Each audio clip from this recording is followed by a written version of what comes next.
All right, time to wrap up the podcast this week, talking a little movies, a little pop culture here with one of my new regular contributors in this pop culture rotation, the great Alan Austin's here. Alan, how are you? Good, Mike. Thanks for having me. Talking movies, sports, all my favorite things. And I'm glad to be doing it with you once again. Yes, indeed. Last time we talked to you was during the Last Dance. We will not get into that today. I feel like everyone's kind of Last Dance out at this point. So let's talk some golf movies because they talk golf early in the podcast. It's a golf episode. And I think you and I agree. I think there's only two real golf movies we have to discuss. Yes, I mean, I'm sure there are some tin cup enthusiasts who would argue with you, but I think the two that come to mind for most people are the two we're thinking of today. Yep, we're going do a little deep dive into Caddyshack, Happy Gilmore. Talk a little about these, and I say I've seen both movies. You've seen both movies. Which one do you prefer? Okay, now this is a loaded question. As a 90s kid, I was born in the late 80s, so my heyday of like comedy development was in the 90s. And as stupid as people my parents' age tend to think he is, I am a Sandler guy through and through. And one of those reasons is the great Happy Gilmore. Now, so I personally prefer Happy Gilmore. However, you can't deny the legacy that Caddyshack has and why it has it. Because, and I watched it very recently to refresh myself, it is just joke after joke after joke. And I'd say a good amount of them hit. It's not like those comedies from back in the day where your grandpa said it was funny and you watch it now and it doesn't quite hold up.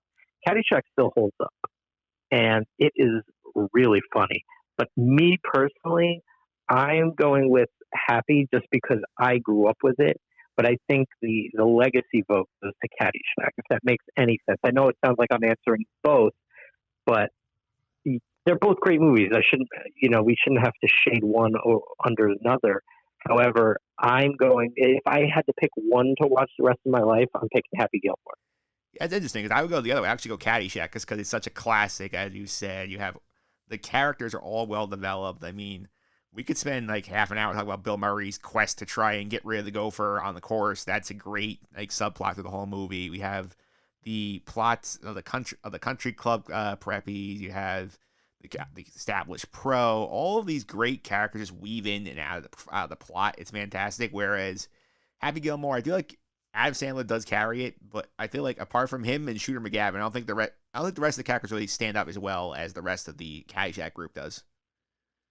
See, I do think you have to loop Carl Weathers in with the cast that does hold up, and Julie Bowen I like too. So, but here's the thing: in Caddyshack, you've got four icons, or three, I should say, three icons. Ted Knight's a very respectable actor who made it famous on the Mary Tyler Moore Show, or really made his name on the Mary Tyler Moore Show.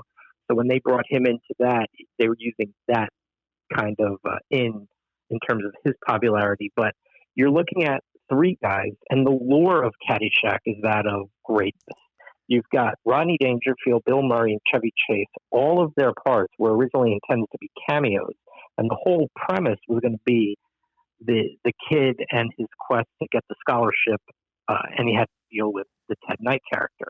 But because of the improv and because of the star status, all three were written into expanded roles, and Bill Murray's character was originally not even supposed to talk. He was supposed to be kind of a Marx brother, like homage.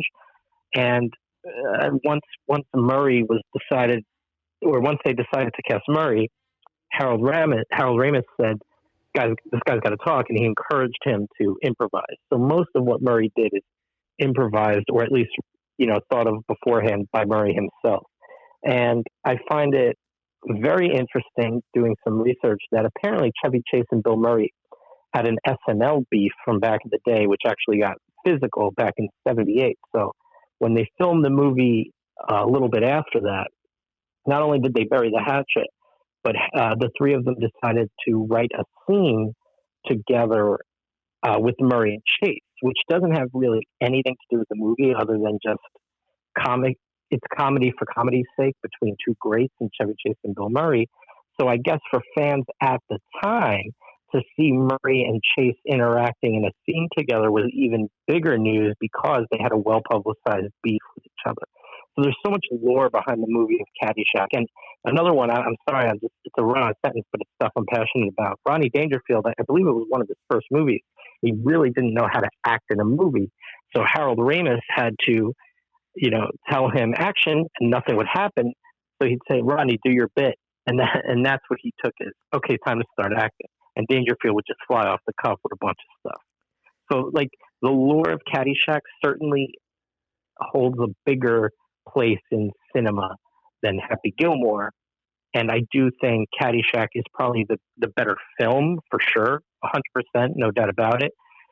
But the original question posed to me was, which one do I prefer? And it's only because that type of humor in Gilmore is probably stuff that I consider like, as Sandler's like the guy I grew up with.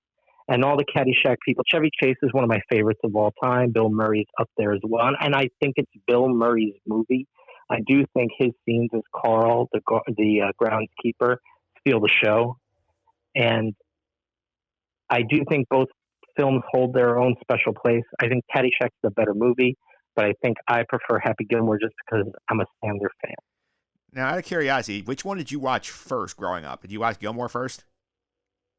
Probably Gilmore first, because I don't think even if, let's say I was 10 years old, because I was born in 88, Happy Gilmore came out in, I think, 96. So I was very young when it came out. I probably saw it for the first time about 98, I want to say, like a couple years after it came out. So I was about 10. And a 10-year-old watching either movie is not going to get all the jokes. So even, Caddyshack as a 10-year-old was probably a little bit harder to read than Happy Gilmore, if that makes any sense. So I probably had an appreciation for Gilmore first just because I was younger and didn't get all the jokes in Caddyshack. Yeah, I remember I actually saw Caddyshack first. I think honestly it's like the first impression makes a big deal with these two movies, and like I remember that when I was a kid that the scenes at the Gopher really got me, but then as I've gone back and rewatched it a couple of times I've gotten older, like all the subtle humor is great in that movie. And this is like 6 of one, half dozen of the other. It's not like we're saying either's a bad movie. It's a matter of personal preference. And like there are moments in each film that are iconic, like with Happy Gilmore, like everybody remembers the Bob Barker cameo and Adam Sandler basically screaming out, "The Price is Wrong, Bob," after Barker screws him up. Like that's like iconic. There's a lot of, first of all, if we're going by golf, I think Happy Gilmore has way more golf in it than Caddyshack actually does. Caddyshack only has a few scenes of golf. There's Chevy Chase at the beginning, where it's not really centered on the golf. He's just kind of teaching Danny how to like be the ball, which is the famous quote.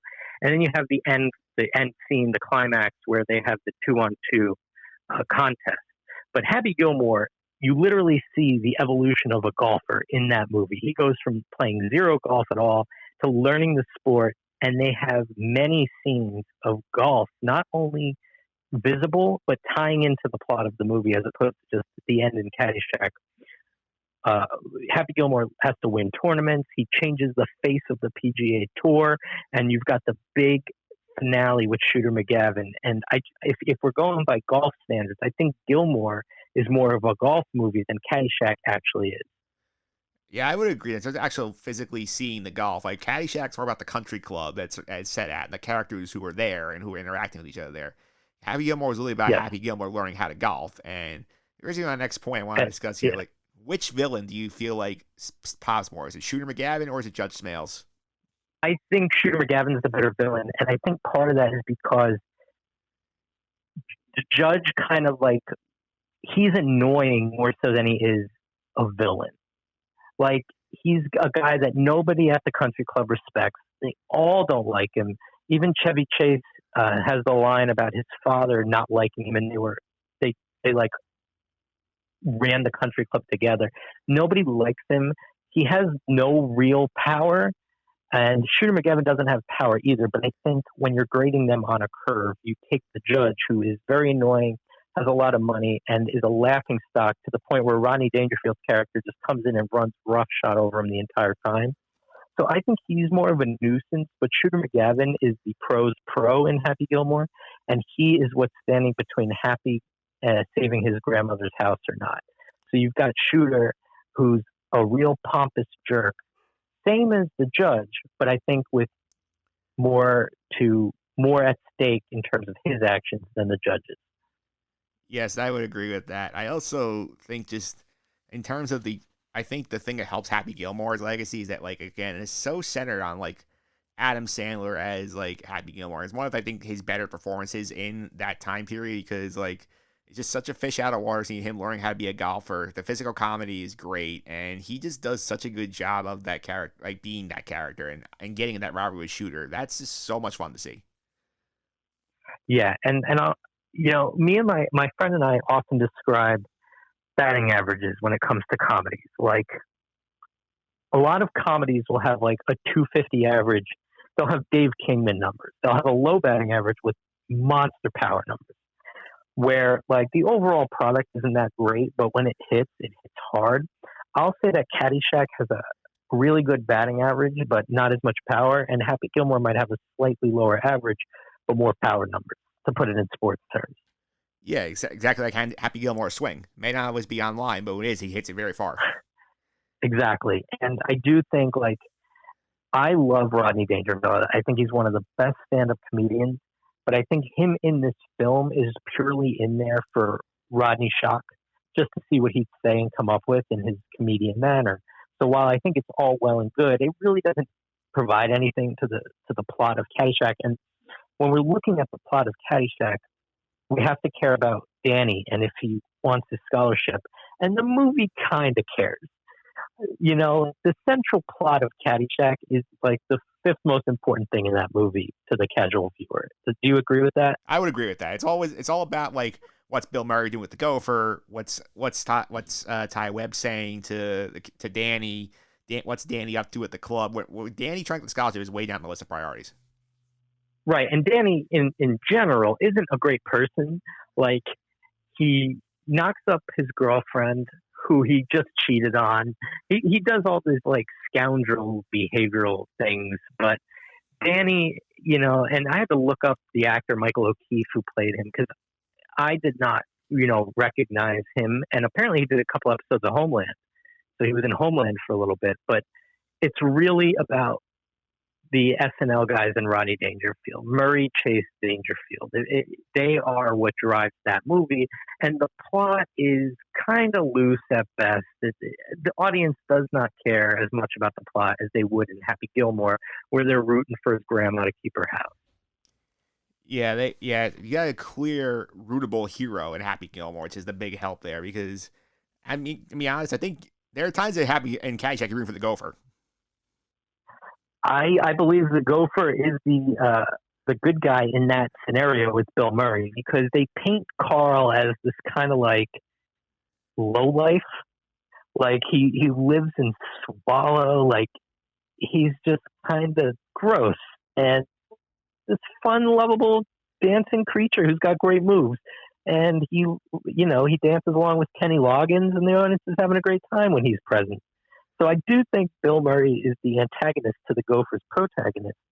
But other than that, yeah, Ted Knight's an antagonist. Chevy Chase is like there are some good guys, there's some bad guys, but I feel like it's blurred lines with all of them. And then in Happy Gilmore, Shooter McGavin is the bad guy. He does not have any redeeming qualities. Julie Bowen's a good person, and Happy Gilmore is kind of like this, like we see it a lot in modern day TV shows where they're good people who do bad things. And he's not a bad guy. He does a lot of crazy stuff, but he's a good person at the heart. And I do think in Caddyshack, it's more about we have the big stars on screen. We're going to have them do funny stuff.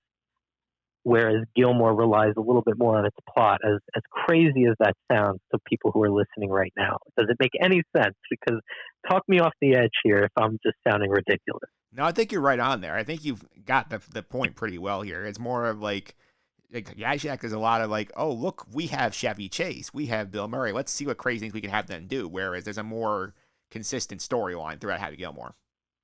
I care personally way more about the plot of Happy Gilmore than the plot of Caddyshack. I would agree with that statement. And we will not mention Caddyshack 2. That is an abomination that will never be discussed in this podcast. No need to. Yeah, I think it's a good discussion on the golf movie. Since you're here, Alan, I want to revisit the concept we did last time you were on. We talked about some streaming playlists. We did 5 last time. This time I think we should do a 3-round draft this time. That sound good to you? Sounds good, Mike. All right, I'll give you first pick this time. Where are you going? I'm going to go with a show that I think is probably the best show that I'm watching on television right now. It's a little bit of everything, and Breaking Bad fans will be very familiar. Better Call Saul. I hold this show in very high regard. I got a late start on it just because I got a late start on Breaking Bad, and by the time I finished Breaking Bad, I was a little Vince Gilligan out. Just not because I didn't like anything, but because Breaking Bad is such an intense show and got so much going on that I just needed to sit back and breathe. So I got a late start with Better Call Saul, and now that I'm all caught up, wow, you've got Bob Odenkirk reprising his role as Saul Goodman, and in this case it's Jimmy McGill, which is not a spoiler. That is his name in the first episode of Better Call Saul. And you take all that Vince Gilligan world of Breaking Bad, and you kind of show a different side of it, where Breaking Bad, the stakes are high 100% of the time. It's violent. It's very drug-related. Better Call Saul is about the human element of the same world of Breaking Bad, but different characters, which presents a really cool dynamic where the Walter Whites of that world deal with all this crazy stuff all the time, where the Saul Goodmans, they have different lives, so they deal with things differently. And it really shows Gilligan's range. And the writing is so good. And for those Breaking Bad fans who are like, why would I watch Better Call Saul if it doesn't have what Breaking Bad has? The fan service is in the Mike character from Breaking Bad, for those who are familiar, being the second build in the show and the second main character of the show. But the performances by Odenkirk, Jonathan Banks, Rhea Seehorn, Michael McKean, outstanding. The fact that McKean never won an Emmy for his work on this show is a travesty. Better Call Saul is my first show that I highly recommend, even if you've never seen Breaking Bad. I was about to ask about that. I was say, like, what if you're somebody who's never experienced Breaking Bad? Do you go treat it? And I know it technically is the prequel to Better Call Saul to Breaking Bad. Do you feel like the experience is any less if you watch Better Call Saul first and then go into Breaking Bad? You can watch Better Call Saul before Breaking Bad. You may miss out on some of maybe what they're going for with certain things, but it will not take away from the quality of show of what you're watching. And it will work when you watch Breaking Bad down the line. That's good to know. So that's your first pick. My first pick of the week, and this is one that the second season is an Amazon Prime show. It's just dropping last week. So, and I believe you are familiar with the show Homecoming on Amazon Prime. Correct. Yeah. So this show Homecoming, it is based on a podcast and by Gimlet Media, where basically they tell this story about a soldier who comes back home from war, goes through this homecoming program. I don't want to go too crazy on the plot details, but it's very well acted. The TV show adaptation, the first season has Julia Roberts in it as the main character, Stephen James as the soldier, and a bunch of other notable names like Bobby Cannavale, Sissy Spacek, all that stuff. There's a big twist in season 1, which is awesome, and you will get a big reveal, a lot of fun stuff. And I'm not gonna spoil if you're not listening to the podcast, because the podcast is going to be a different direction than the show does. Season 2 comes out. Julia Roberts is not back. Stephen James is. They do have some new characters coming in. They're taking the story in a new direction that was not covered on the podcast. I'm excited to see where they go with this. Homecoming season 2, high priority. Watch season 1 first, because you need that backstory for season 2. I was a big fan of season 1, and season 1 was kind of those shows where every episode, it didn't make you want to see the next one. It made you need to see the next one, because you needed to know what was going to happen with this. It was very edge of your seat, in my opinion. Also very unique is that this is a half-hour drama. Like, the episodes are never more than 28 minutes for a drama, which is very rare. And they do a very good job cutting the fat out and giving you exactly what you need. And I'm down for that. Yeah, because there's so much stuff to watch, and they don't waste any time. I remember the first episode. I think one episode was like 17 minutes. I'm like, wow, they've put a lot of story in 17 minutes. It shows you it can be done. Yeah. That's my message out there to whoever picks up the Marvel Netflix universe in the future. You don't need 57-minute episodes for 30 episodes. The story runs thin at some point. Yeah. Yeah. No, I agree with Homecoming. Great pick. All right. Where do you go with your next pick? My next pick is a show that I just recently got into. It's been on my radar for a while, but my fiance and I have finally decided to give it a shot. And it's not quite what I expected, but it's still making my recommendation list, and that's Billions on Showtime. So what you've got here is, first of all, when you think of Showtime, you think of shows like Homeland and The Affair and all these heavy duty kind of things. You don't expect, or at least I didn't. I'm sure there's people out there who go Showtime, blah, blah, blah, blah, blah. But I was not expecting what, in my opinion, is a more middle-aged, mature version of Entourage, which is what Billions is. And take Entourage for what it is. Billions, we'll say it's a little bit more sophisticated, but it has some wacky B stories, and it's got this incredibly self-serving dialogue between all the characters. Now, Mike, have you ever watched Billions? I have not. It's high on my list though because Damian Lewis is in there, and I loved him in Homeland.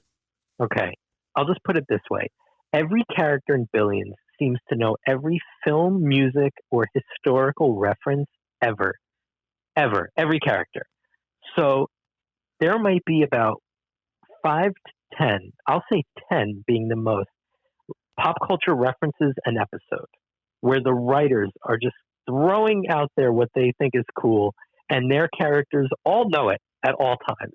So it's kind of like, it's great for film and TV buffs, this kind of show, because you've got characters dropping references to insane pop culture subtleties. But at the heart of it, it's a game of cat and mouse between the Damian Lewis and the Paul Giamatti character. And as an audience member, you find yourself rooting for each of them at separate times, which is a really interesting dynamic. And if you're like me, them along with Maggie Stiff's character, who plays Giamatti's wife in the show, it's kind of an all-star cast doing all-star things in a fun world that doesn't take itself too seriously. So that's why I recommend it. It's a very easy watch. It is an hour long, but at no point do you feel like it's dragging, and at no point do you feel like it's a chore to watch. It's fun. It's a game of cat and mouse, but there's so much more to keep you interested, because you think, oh, they're on season 5. Do I really want to watch 5 seasons of cat and mouse? Without spoiling it, there are things to keep it interesting and not stale. So Billions with Damian Lewis and Paul Giamatti and Maggie Stiff, 3 of the most fantastic performances on television. That's my next pick. Yeah, and for Met fans, you might want to keep an eye on that show, because the rumor one-time potential owner of the Mets, maybe still getting the mix here, that show is based on Stevie Cohen. Oh, really? Yes, I think Giamatti's character is based on Steve Cohen. What was Steve Cohen's job? What did he do? He's a hedge fund manager. Then it's going to be Lewis's character. Also Lewis' character, then. My mistake. No worries. Yeah. Okay, so wow. So that's something for you Met fans in there. Get a little bit of backstory on your potential future owner there. Well, let's hope. I thought that fell through. It fell through, but when they're selling a team, and right now there are very few people who have lots of money who want to buy sports teams, I got a feeling he might get back in the mix. Interesting. Yeah. All right, let's go to my next pick. We're actually going to Netflix. We're going with an animation show here. This is actually something that aired on Nickelodeon back in the day. It is now back on Netflix. Avatar: The Last Airbender. Are you familiar with this show? I've heard it by name, but I've never seen it. I will say, when you first, get the idea of a Nickelodeon show out of your head, this is actually a much, much, much deeper show than what it would appear on the surface. This show is actually based on some of these myths in Eastern culture about this concept of the Avatar. This is based in a world where there are people who can control the elements. So you have people who can control fire, control water, control earth, and can control air. There's one person called the Avatar who controls all 4 at once. He basically helps keep peace among the nations. Right now, the storyline of the show picks up where this kid who is an airbender, he's been missing for 100 years as the Avatar. in that time, the Fire Nation has basically gone to war with the other three nations to try and take over the entire world. He researches, he tries to learn all the elements and stop the Fire Nation from taking over everything. For a kid's show, there are cartoon moments, but it deals with deep things. It deals with like genocidal war. It deals with death. We have characters on the show like die without explicitly being told it. It's great character development in there. And they made a movie on the show that M. Night Shyamalan ruined, and I will never forgive him for that. But Netflix is producing a live action like adaptation of the series, which is why they have the animated product again. So if you want to get ready for that, I think it's gonna be spectacular. Watch the animated show. Interesting. Yeah, I don't know too many people in my circle that are, fans of it, so it's nice to hear someone talk about it, because otherwise I probably wouldn't have opened my eyes to it. Yeah, because it's not like, SpongeBob, Fairly Odd Parents. Not one of those. It's a deeper it's like a drama comedy. A dramedy. Yeah, it's like more drama. I'll say there are comedic moments. The best dramas have great humor.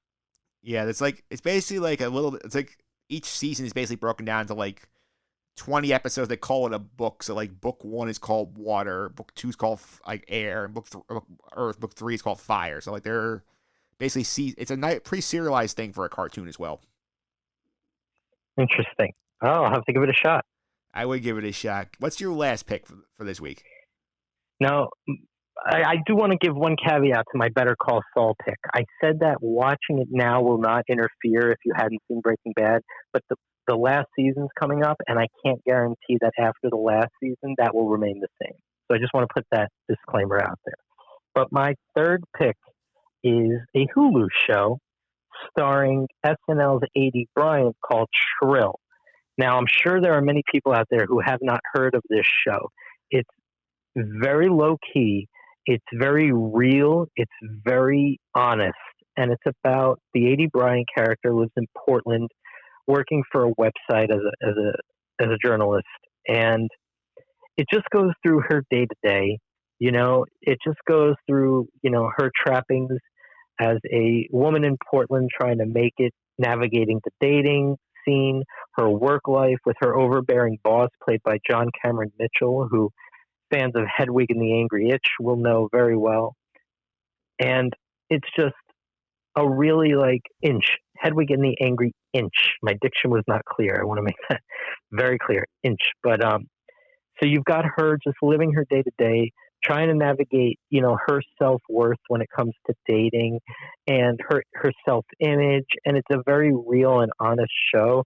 And for anybody who has a heart, it's just really nice to take in and see what other people's lives, unlike your own, may be on the day-to-day, because this show does not really dive into anything crazy or extraordinary. Everything is very real, honest, and it's funny and well-written. So on Hulu, I recommend Shrill. Very interesting. That's something I'm usually into, but I definitely could be interested in checking something like this out. And I will say, I may have to get another Hulu subscription. The last time I watched Hulu was when 11/22/63 was on. It's a long time ago. It was a long time ago. I watched that. I basically hopped right out. I may have to get back in now that it had the Disney Plus, ESPN Plus Hulu model going on. That might be worth it to get me back in the game. Well, I do recommend it. What's your final pick this week? My final pick, I'm going to send you down a different streaming rabbit hole. I'm going to send you down to CBS All Access, which is not talked about a ton. But well, you mentioned it last time because you were bringing up Survivor. Yeah, Survivor is on there. Talk about one of their original shows, though. Those don't get much play because people they don't have a ton of original stuff yet. They're working on expanding their inventory, but one of the standouts came out this year, the first season of Star Trek Picard. Are you familiar with that? I am familiar with the fact that it is Sir Patrick Stewart reprising his role as Captain Picard, but I don't know the plot of this new series. Yeah, okay, so the plot of this new series, obviously, people in the audience are familiar with the idea that Sir Patrick Stewart plays Jean-Luc Picard on the Star Trek Next Generation and the ensuing movies. We revisit his character about 20 years after the last movie concludes, and basically he's retired, he's on his vineyard in Paris. Then he gets this new mission where he has to go out and basically help some androids who find out. And I'm going to throw the spoiler warning up here because this is a pretty big plot twist in episode 1 that I'm going to give away here. So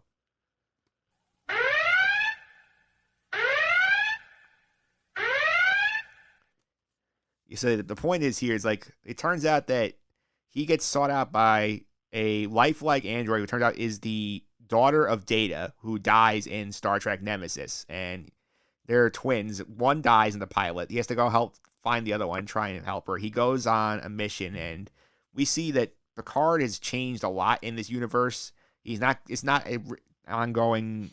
Basically, this is not a pickup of the Next Generation going from there. He has his whole motley crew. They're on a random ship. They come together. They all have their own issues to try and work through, their own prime backstory. We get some seedier sides of the Star Trek universe, which is pretty cool to see because it's not as like straight-laced and buttoned up as some of those shows were. It's edgier. It fits this timeline more. Stewart looks revitalized in this series. He's more into this character now than he was probably at the end of the movie run. I cannot recommend it enough. If you're not a big Star Trek fan, the show is very well acted. A lot of good cameos in there from it. There's good fan service at points, but it's not on its own a good watch. Interesting. Now, my father was a big Star Trek fan. I'm sure if I threw this on for him, he'd be hooked right off the bat because he was a huge fan of Patrick Stewart. He loved William Shatner as well. I think he just liked all things Star Trek. So I got to turn him on to it because he's a little older. He's not going to be able to find it on his own, so I'm going to have to help him to find it. Yeah, CBS All Access is becoming basically the home of Star Trek because they have that show. They have Star Trek Discovery, which was a prequel to the original series. It sort of went on its own direction in like season 3. They're launching a spin-off show, I think, about Captain Pike's Enterprise soon. They're launching a different show, an animated show about like random people work on the lower decks of a ship. There's a lot of Star Trek content on there if you're interested. Interesting. I'll definitely check it out. So you might need to get your dad that CBS All Access subscription. Yeah, I'll have to do that and then show him how to do it consistently until he figures it out on his own. Yeah, that might be a challenging Zoom call right now. Yes. Well, Alan, thanks for all the time today. I really appreciate it. Before I let you go, how can people follow you on social media and keep up with some of the stuff you're up to? At Allen, ALLEN _Austin _ on Twitter. And then on Instagram, it's at Allen Austin Sports. All right, Alan, thanks for all the time. I really appreciate it. Thanks for having me, Mike.